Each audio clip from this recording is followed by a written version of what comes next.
And we're not wizards. We are the best. And also, we're not wizards. Enjoy the show. Bye.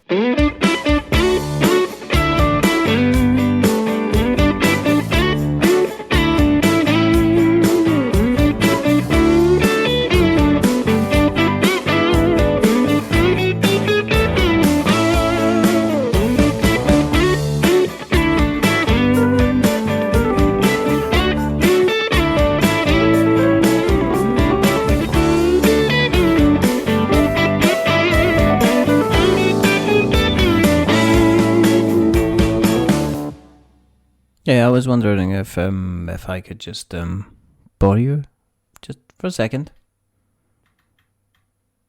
The important thing here between us creative media muffins and the board game publishers is the symbiotic nature of the relationship, the back and forth, the two-way street.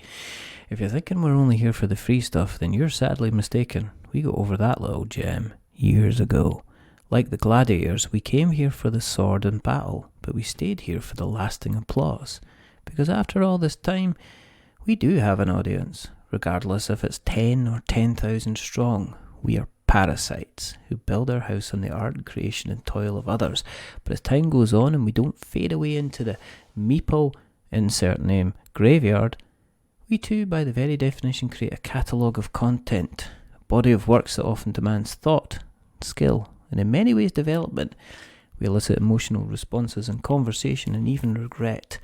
As long as we are granted the dog treat of interaction, then we are happy.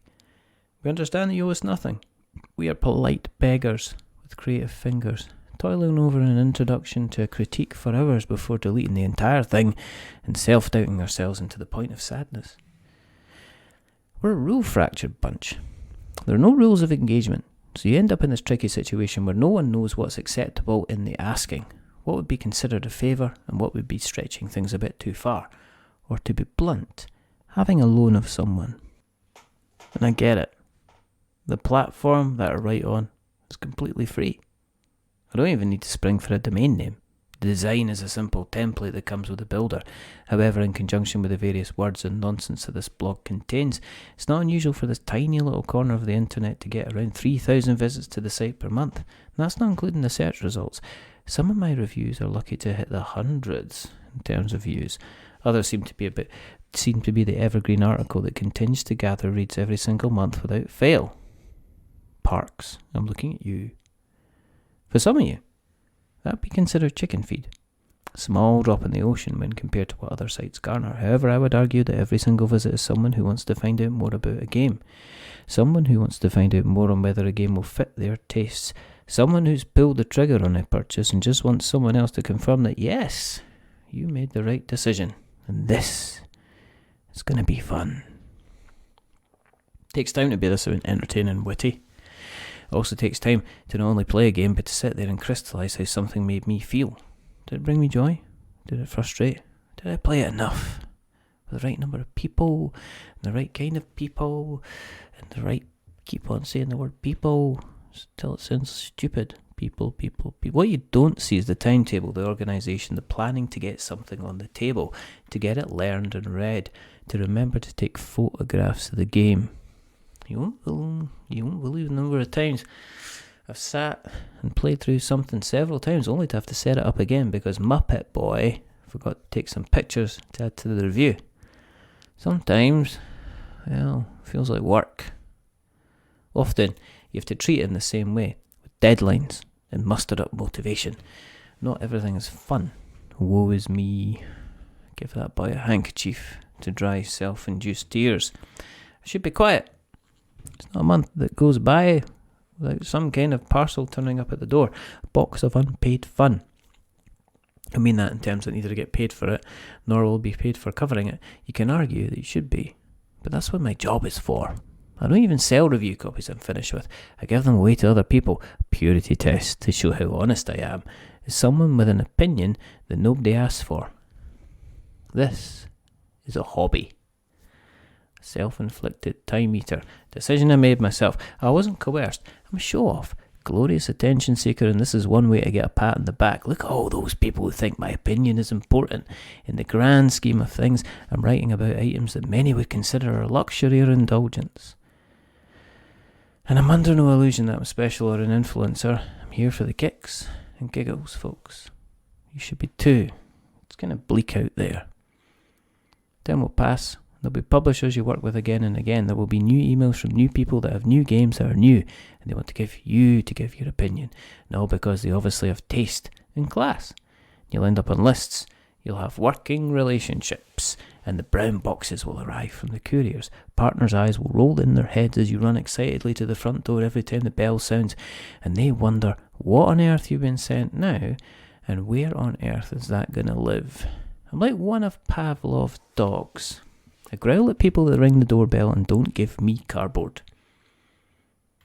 Sometimes you have to say that this particular box of fun didn't hit the spot, that you struggled, that you tried and it didn't work. It's fine. Happens. Both of you nod and accept. It's one of those things. Then they ask you, do you want to look at something else instead? And they maybe appreciate that you said it. Even though your opinion is now out there in the open, there's no such thing as bad publicity. It's merely an opinion, and it exists, helping the game appear out there in front of old new eyes. Turns out people like a bit of criticism now again. They call it an honest review for some reason, which I kind of don't get. For as honest as the day is long, suggests that it's blowing a razor blade hurricane out there. I built this with my own two hands, with time and thoughts and labour. I know I joke about how wonderful and relevant I am, while secretly hoping that you find me either one or the other, or both. But I'd like to consider myself like the little bird that cleans the crocodile's teeth. There's thousands of little birds to choose from, but if you give us enough time, well, we get to learn about your gums.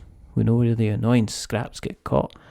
We literally keep your public smile shining while chirping. We also tell you when you've bitten off more than you can chew, when you maybe ate the wrong thing, even when a change in diet is in order. There's a lot to brag about when you spend time with an apex predator, especially if they notice you. The gentle, hurtful communications.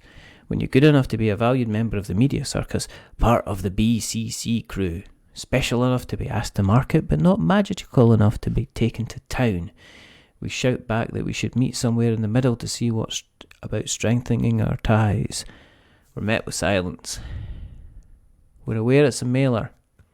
We're hoping it's more. We're always wanting to pick you clean, you know. Sometimes a crocodile smile will do. Sometimes a hello, or just the acknowledgement that you know we exist. Sometimes we want to be flattered, but we also want to feel like that all of this time, this effort, has turned someone's head. Most of the time we're not wanting cardboard. We're just happy getting shiny new people in our collection to offset our shelf of shame. It's easy to forget board games are best with other people. And sometimes these people are new.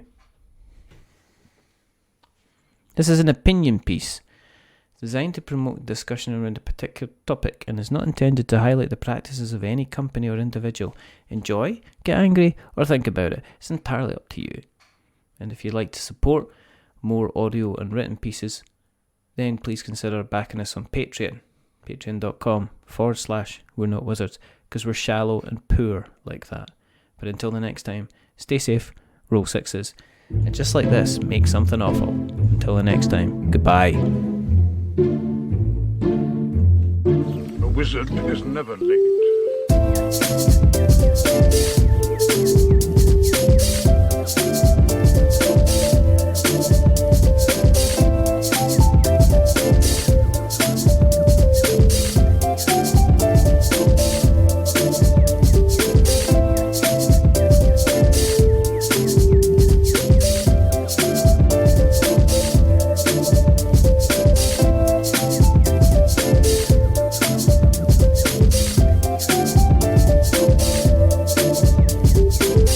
Nor is he early.